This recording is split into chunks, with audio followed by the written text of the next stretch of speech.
ہم ایک ایسی دنیا میں کام کر رہے ہیں جو مسلسل اور انتہائی تیزی سے بدل رہی ہے۔ روزانہ نئے چیلنجز، نئے ٹولز اور کام کرنے کے نئے طریقے سامنے آ رہے ہیں۔ آج کے اس تجزیاتی سیشن میں ہم کافی ان لاکس نامی ایک بہترین تحریر کو بنیاد بنا کر جدید دور کے پروفیشنلز اور لیڈرز کو درپیش ایک بہت ہی گہرا اور اکثر نظر انداز کیے جانے والے چیلنج کا جائزہ لیں گے۔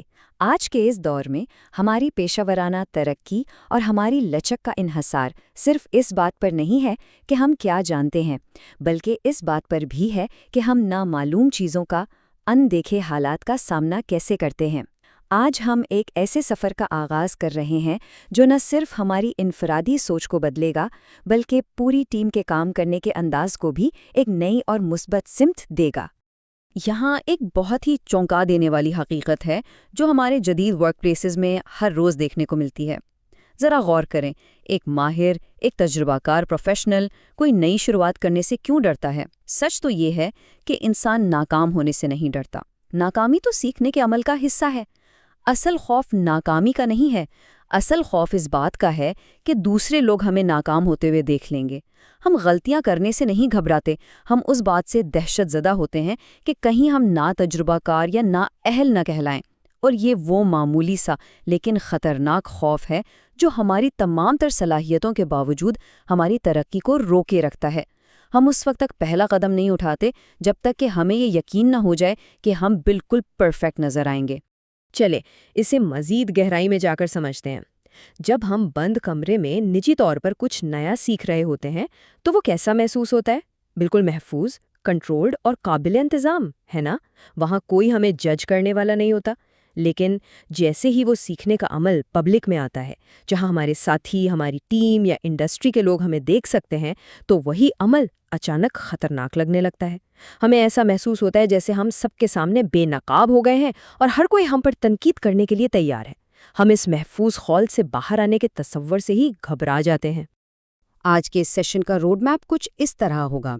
ہم شروعات کریں گے ابتدائی مرحلے کی الجھن کو سمجھنے سے، پھر ہم راتوں رات ماہر بننے کے افسانے کی حقیقت جانیں گے۔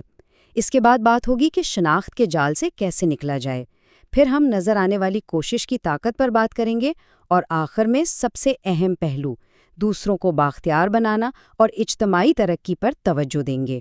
تو آئیے اپنے پہلے مرحلے کی طرف بڑھتے ہیں، وہ الجھن جو ہر نئی شروعات کے ساتھ آتی ہے۔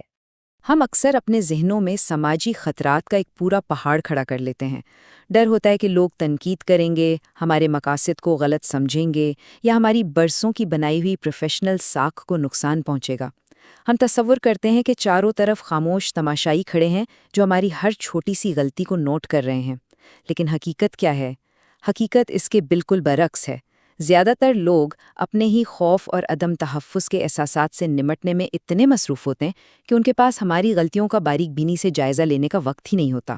یہ جملہ اس پورے تجزیے کا نچوڑ ہے۔ ہماری ترقی اس لیے نہیں رکتی کہ ہم میں صلاحیت یا قابلیت نہیں ہے، بالکل نہیں، بلکہ اس لیے رکتی ہے کہ ہم خود کو ظاہر کرنے سے ڈرتے ہیں۔ ہم انتظار کرتے ہیں کہ جب ہم پوری طرح تیار محسوس کریں گے تب شروعات کریں گے۔ لیکن یاد رکھیں، تیاری کا احساس کبھی بھی عمل سے پہلے نہیں آتا۔ خود کو تیار محسوس کرنے کا انتظار دراصل ایک ایسا جال ہے جو ہمیں کبھی وہ پہلا قدم اٹھانے ہی نہیں دیتا۔ اور اب آتے ہیں دوسرے اہم پہلو کی طرف، راتوں رات ماہر بننے کا وہ افسانہ جس پر ہم سب کہیں نہ کہیں یقین کر بیٹھے ہیں۔ یہاں ایک بہت ہی دلچسپ بات ہے۔ ہم روزمرہ زندگی میں ایک بہت بڑے دھوکے کا شکار ہوتے ہیں۔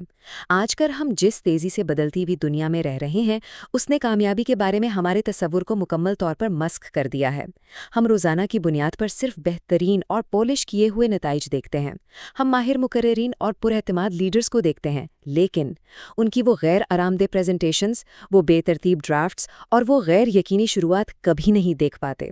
ہم ہمیشہ اپنے پہلے باب کا موازنہ کسی دوسرے شخص کے 20ویں باب سے کر رہے ہوتے ہیں اور پھر خاموشی سے مایوسی کا شکار ہو جاتے ہیں۔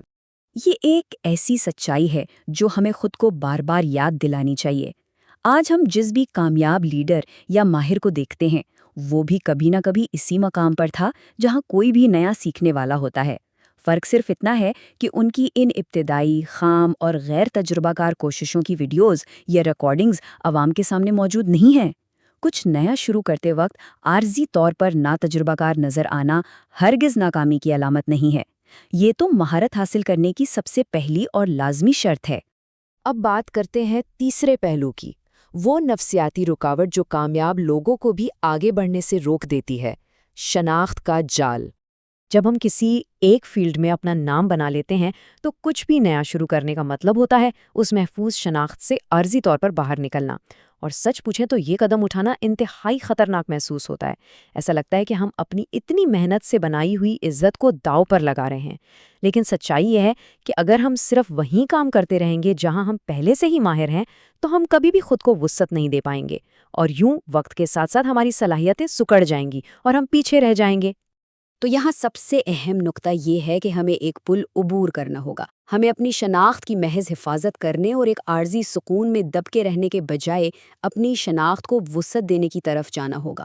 ہمیں اس بات کو کھلے دل سے قبول کرنا ہوگا کہ یہ نیا پل عبور کرتے وقت ہمارے ڈرافٹس نامکمل ہوں گے، ہم غلطیاں کریں گے، لیکن یہ بظاہر غیر محفوظ راستہ ہی دراصل ہماری تیز رفتار ترقی کی کنجی ہے۔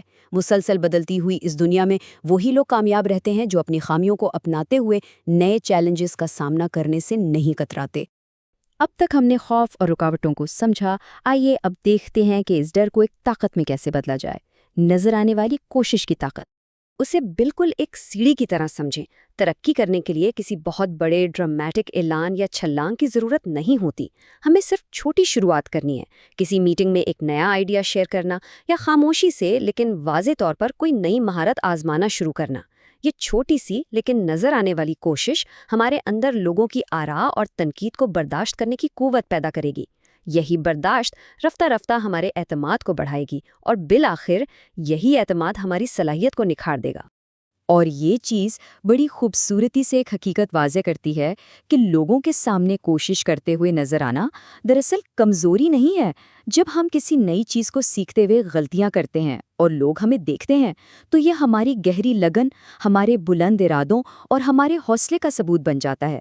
یہ ہماری پوری ٹیم کو ایک سگنل دیتا ہے کہ ہم میں سیکھنے کی شدید خواہش ہے اور ہم بہتری کے لیے پوری طرح پرعزم ہیں۔ یہ نااہلی کی نہیں، ایک مضبوط لیڈرشپ اور ارادے کی نشانی ہے۔ یہاں تھوڑی دیر کے لیے رک کر خود اپنا محاسبہ کرنا ضروری ہے۔ جب ہم چھپ کر دنیا کی نظروں سے دور پرفیکٹ بننے کی کوشش کرتے ہیں تو ہم دراصل اپنے سیکھنے کے اس مشکل مرحلے کو غیر ضروری طور پر لمبا کر رہے ہوتے ہیں۔ حقیقی دنیا کا فیڈ بیک ہمیں تبھی ملتا ہے جب ہم اپنا کام سامنے لاتے ہیں۔ جب ہم لوگوں کے سامنے کام کرتے ہیں تو غلطیوں کی نشاندہی فوراً ہوتی ہے اور ہم اتنی ہی تیزی سے ان میں اصلاح کر پاتے ہیں۔ اور اب ہم اپنے آخری اور سب سے اہم مرحلے کی طرف بڑھتے ہیں۔ یہ مرحلہ صرف ہماری ذات تک محدود نہیں، بلکہ اس کا تعلق دوسروں کو بااختیار بنانے اور اجتماعی ترقی سے ہے۔ یہ بات ہمیشہ یاد رکھنی چاہیے کہ جب بھی ہم کوئی نیا راستہ چنتے ہیں، کوئی نیا تجربہ کرتے ہیں، تو شروعات میں لوگ لازمی طور پر ہمیں غلط سمجھیں گے۔ پہلے دن لوگ ہمارے ویژن کو نہیں دیکھ پائیں گے، اور یہ بالکل نارمل سی بات ہے۔ لیکن جب ہم 1 مہینے تک مسلسل وہی کوشش جاری رکھتے ہیں تو انہیں آہستہ آہستہ ہماری سمت سمجھ آنے لگتی ہے، اور پھر 1 سال کی مسلسل محنت کے بعد وہی لوگ جو کل ہم پر تنقید کر رہے تھے آج ہماری مہارت کا احترام کرنے لگتے ہیں۔ وضاحت ہمیشہ مسلسل عمل کے بعد ہی آتی ہے۔ ذرا پانی میں پڑنے والے قطرے سے بننے والی لہروں کا تصور کریں۔ جب کوئی لیڈر یا کوئی سینئر پروفیشنل اپنی خامیوں اور نامکمل شروعات کو چھپانے کے بجائے اسے کھلے دل سے سب کے سامنے قبول کرتا ہے تو اس کا اثر پوری ٹیم پر پڑتا ہے۔ یہ رویہ پوری ٹیم کو خاموشی سے یہ پیغام دیتا ہے کہ نیا تجربہ کرنا اور اس میں غلطی کرنا کوئی جرم نہیں ہے۔ اس سے ایک ایسا کلچر پروان چڑھتا ہے جہاں لوگ خوفزدہ ہوئے بغیر نئے آئیڈیاز پر کام کرتے ہیں اور ترقی ایک مشترکہ سفر بن جاتی ہے۔ تو اس ساری بات کا خلاصہ یہ ہے کہ وہ لوگ جو اپنی شروعات کی خامیوں کو کھلے دل سے اپناتے ہیں وہ بہت تیزی سے آگے بڑھتے ہیں، وہ تیزی سے فیڈ بیک لیتے ہیں، حالات کے مطابق خود کو ڈھالتے ہیں اور جذباتی طور پر مضبوط ہو جاتے ہیں، جبکہ دوسری طرف جو لوگ صرف اپنی شبیہ کو بچانے کے لیے چھپے رہتے ہیں وہ وقت کی دوڑ میں پیچھے رہ جاتے ہیں۔ سچ تو یہ ہے کہ جب تک تنقید کرنے والے ہمارے ویژن کو سمجھنے کے قابل ہوتے ہیں تب تک ہم میلوں آگے نکل چکے ہوتے ہیں۔ جب ہم ان تمام باتوں پر غور کرتے ہیں تو ہمیں احساس ہوتا ہے کہ سیکھنے کے عمل کو ظاہر کرنا، چھوٹی شروعات کرنے کا حوصلہ دکھانا صرف ہماری اپنی ذات کے لیے نہیں بلکہ ہمارے ارد گرد موجود لوگوں کی بہتری کے لیے بھی انتہائی ضروری ہے۔ ہمارا بے ساختہ اور نظر آنے والا عمل کسی اور کے لیے پہلا قدم اٹھانے کی ترغیب بن سکتا ہے۔ یاد رکھیں، ترقی صرف یہ نہیں ہے کہ ہم کتنا آگے جاتے ہیں، بلکہ یہ ہے کہ ہم کتنے لوگوں کو اپنے ساتھ لے کر جاتے ہیں۔ تو سوچئے، آج ہم کس کو بااختیار بنا رہے ہیں؟ اس تجزیاتی سیشن کا حصہ بننے کا بہت شکریہ۔